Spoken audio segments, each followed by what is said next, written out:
Alrighty, so we looked at midpoint, and midpoint, remember, is that halfway point. It's exactly halfway in the middle. It splits our line segment up evenly into two equal or congruent pieces.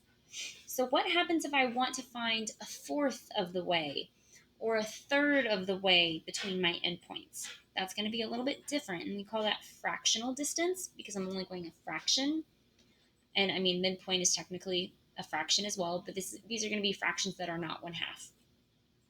So I have a line segment MN. I've got N hanging out down here at -3, -3, and M is at 2, 3. And I want to find a fourth of the distance. And this part is really important. It says from N towards M. So I'm starting at N. This is my starting point. Because this is really important. If I chose to start at N and I'm going a quarter of the way, so I'm going about maybe here, is that going to be the same as if I said start at M and go a quarter of the way? Are those going to be the same spot? No. So you have to see which letter is listed first in your instructions. So this is very important to know which way you are going from. So I'm going to find the distance between the 2 points, and then I'm going to find out how far I need to go. So another way you could do this is you could find the midpoint and then find the midpoint of that. That also works too. So let's take a look and see. So we're going to act like we are finding the midpoint. We're going to count and find out how far apart these two are. And then I'm only going to take a part of that. So I've got N and M here, and I'm trying to find R somewhere on this line. So N is hanging out at -3, -3, and M is at 2, 3. So let's look at how far apart these two are. So looking at your -3 to your +2, this distance is a grand total of 5 steps for my X. And then I'm going to take a look at my Y's. So from -3 to a +3, that's 6 moves. Put an X in front of this too, so it's a little less confusing.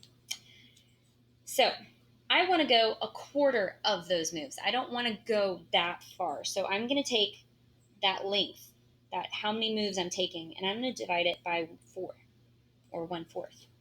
So 5 times 1/4 is going to give me 5/4. So that's my distance move for X. And then I'm going to take a look at my Y. I've got 6 times 1/4, which gives me 6/4, which we know reduces down to 3/2 moves, which is about the same as like 1/2.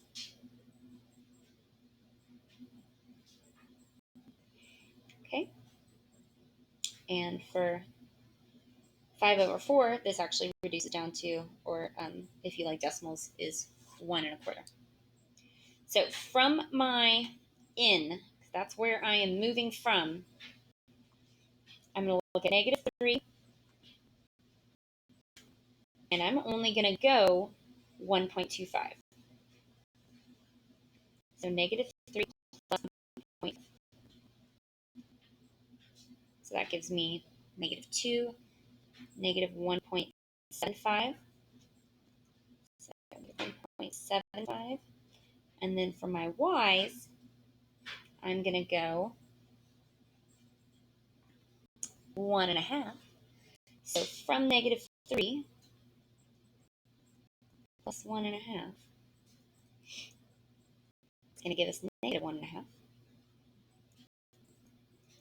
for R. So let's take a look at where this is on the graph. So -1 and almost down to 2, and -1.5.